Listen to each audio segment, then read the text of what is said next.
জয় বাবা। আজকে আমি দুটো ঘটনার কথা বলবো, যদিও এর আগে আমি বলেছি, তবু আজকে আমার বলতে হচ্ছে একটু সংশোধনের জন্য।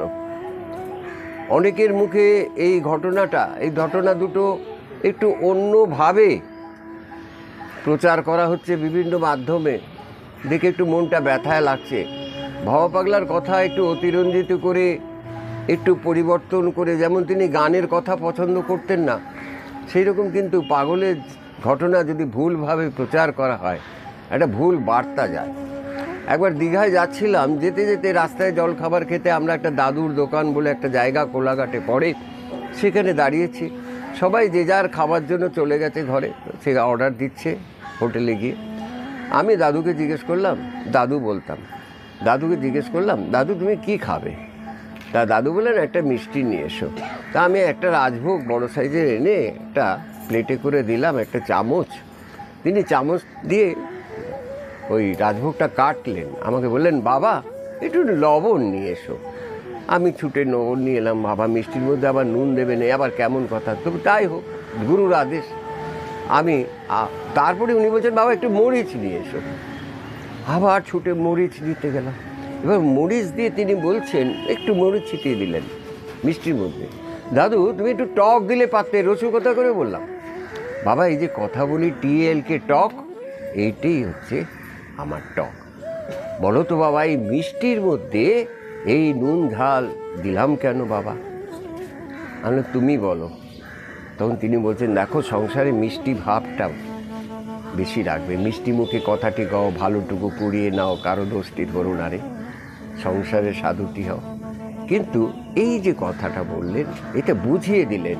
ঠাকুর রামকৃষ্ণের একটা গল্প আছে না, ওই সাপ, বিষাক্ত সাপ, তা ভালো হয়ে গেছে, দীক্ষা নিয়েছে, গুরু তাকে দীক্ষা দিয়েছেন, তুই কামড়াবি না। এবার কামড়ায় না, গ্রামের ছেলেরা ঢিল মারে, আধমরা করে দিয়েছে। এবার গুরুর কাছে গেছে, গুরু কি করব, আমাকে তো ঢিল মারছে এইভাবে, তোকে কামড়াতে নিষেধ করেছি, ফোঁস করতে তো নিষেধ করিনি। তা সংসারে থাকলে একটু ফোঁস করতে একটু ঝাঁস লাগে। এই একটা ঘটনা। তারপর ওই দীঘা আরেক দিন ওই পথেই যাচ্ছি, এগরার কাছে, কাথি থেকে একটু দূরে গাড়িটা খারাপ হয়ে গেছে। আমি গাড়ি চালাচ্ছিলাম, অনেক চেষ্টা করে গাড়ি সারাতে পারছি না। দেখি ভবা পাগলা গুরুদেব গল্প করছেন, একটু অভিমান হলো। তা তিনি এত অসুখ সারেন, অথচ গাড়ি খারাপ হয়েছে, তার তিনি থাকতে। তখন হঠাৎ আমাকে বলছে, তোমার গাড়ি কি হয়েছে বাবা? তুমি দেখতে পাচ্ছ না দাদু? এবার গাড়ি সারানো হবে, মেকানিক ডাকবো কাথি থেকে। আচ্ছা বাবা গাড়ি খারাপ হয়েছে, এইবার চলো বলে আমার পিঠে একটা থাবড়া দিলে, এইবার চলো। সঙ্গে সঙ্গে আমি করলাম কি, আমি সেলফ দিলাম, সেলফ দেওয়ার সঙ্গে সঙ্গে গাড়িটা স্টার্ট হয়ে গেল। পেছন ফিরে তাকাতে বলছেন, কেমন লাগে বাবা, কেমন লাগে?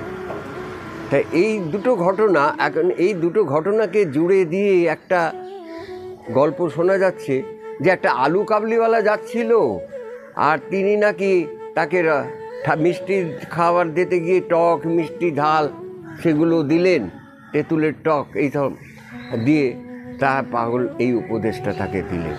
এই ঘটনা একটু ব্যথা দেয়। এই ধরনের ঘটনা শোনা যায়নি বা হয়নি, কিন্তু এই ধরনের ঘটনা দিলে মানুষের কাছে একটু ভুল বার্তা যায় মাধ্যমে। তা ভবা পাগলার জীবনীটাই একটু অন্যরকম হয়ে যায়। তা এটা আমার মনে হয় করা উচিত নয়। যারা এটা করছেন সেটা ঠিক নয়।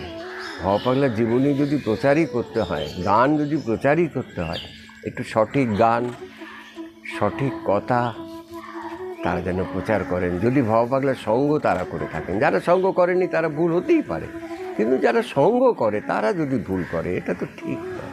জয় বাবা, সবাই ভালো থাকবে।